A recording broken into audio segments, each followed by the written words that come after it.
These crimes are abhorrent, they are appalling, and they are unpalatable. And I am not here to defend errors of the past, and I will not. I can't defend the indefensible.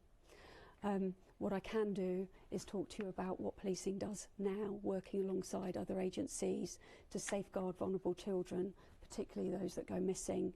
I think in 2025 we are much more alive to some of the signs and symptoms with regards to children that are being exploited, and we work incredibly hard with a number of agencies to understand what that looks like. Victoria, I know you have some data. We have the Child Sexual Exploitation Task Force that has worked incredibly hard for policing to truly understand the scale and scope of what child sexual exploitation is across England and Wales. Shall I just talk about some of that data?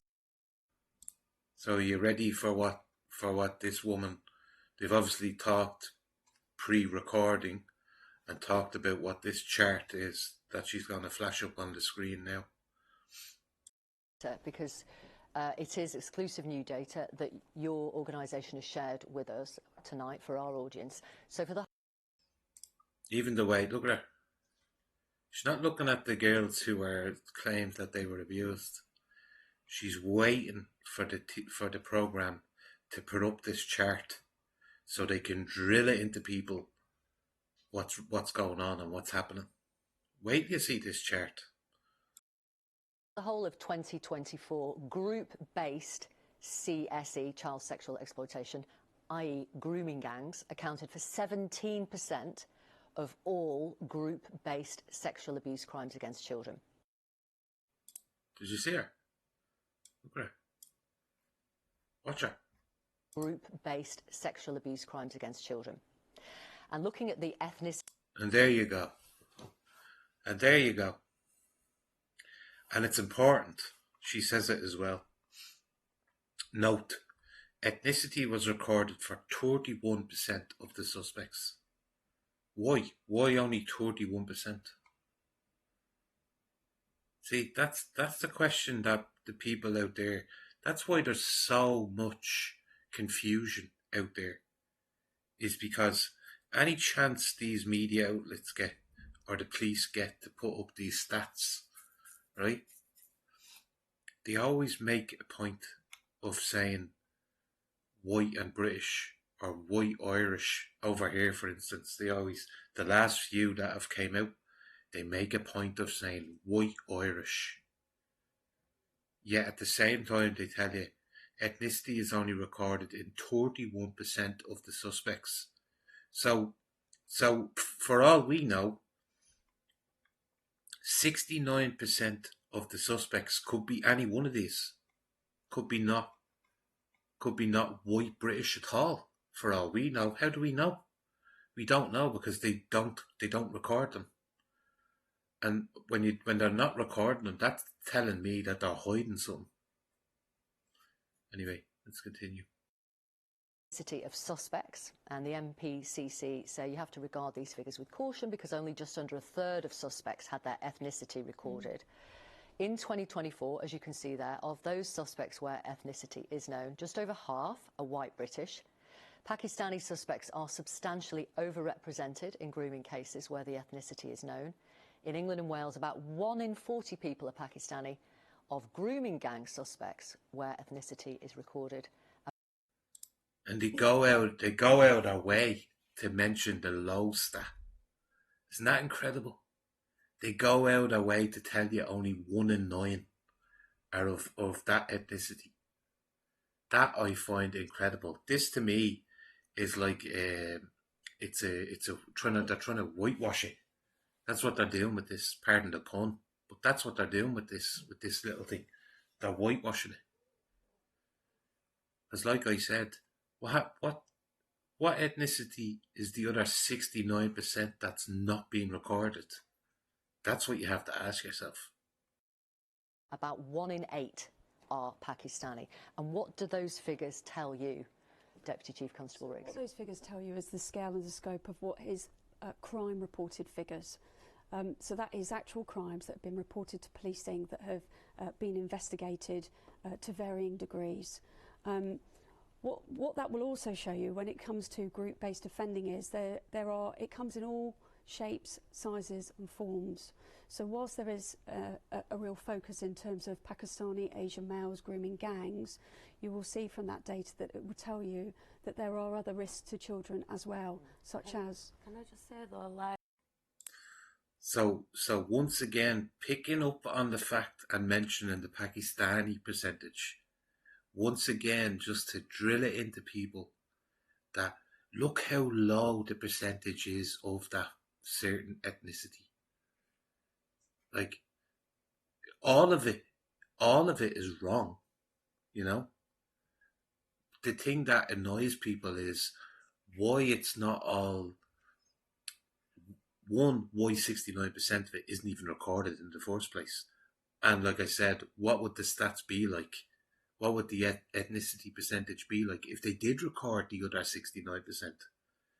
But how they're quite easily and happy to put the big number up under white British or white Irish, you know. I'm sure now everything that happens in Britain eventually comes over here. Like how the thing in Liverpool that started by mentioning a white British male of 53 years old, and then over here, was it the Carlow incident? The Carlow incident. Within 20 minutes, they had white Irish male. You see, that's manipulation. That's manipulation, because you never hear them say brown individual. You never hear them say that. But it's quite easy for them to say white. You know, it's quite clear that there's a force out there that's hell bent on attacking people who are white. It's just as simple as that. You can't get away from it. Like, wherever there's an overrepresentation, there's normally a reason why that person's that whether that's gender, ethnicity, anything. Where there's an overrepresentation, that means that there's normally an issue behind that then needs tackling. Yeah, and all of these issues need tackling. I'm not here to lessen any of this. But you are, because you did it twice already, love. Twice she made a point of pointing out how low the percentage of them were of Pakistani origin. So if she's not there to lessen anything, why did she only mention the low percentage of the Pakistani version? You see it? Type of offending in the slightest. These are all abhorrent crimes. These crimes are still relevant today. These ladies are talking about historic crimes, but actually, is it happening now? The data, yeah. These are actually crimes that happen in society today. And in how many towns and cities? Because the leader of the Conservative Party says rape gangs have a presence in over 50 towns. What would you say? Yeah, I would say that out of the 44 forces that we collect this data from, the majority of those forces will have some form of group-based offending. In fact, all of them will have some form of group-based offending reported to them. Yeah, and the Shadow Justice Secretary suggested that these crimes are from predominantly British Pakistani men, according to your data.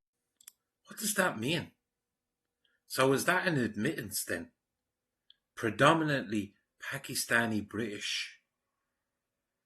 You know, kind of makes me think of when you have the likes of the Americans, like the black Americans saying, I'm African American. No, you're either African or American.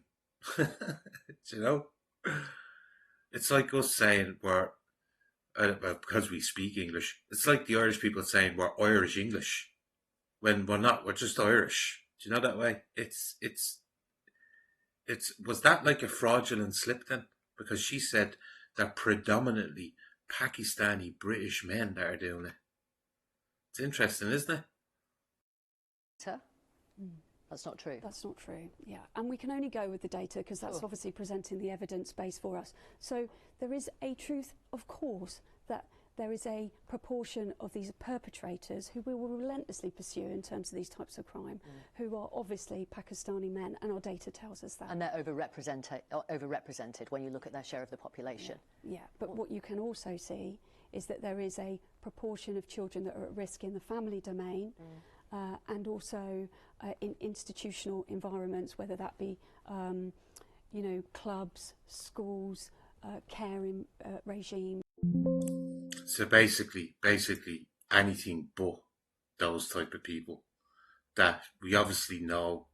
It's pretty obvious the amount of girls on Twitter who are telling their testimonies. It's fucking rampant over there, you know. But here's another classic case of them rubbing it in the population's face that actually it's white British males mostly that do this sort of stuff. Sick, man.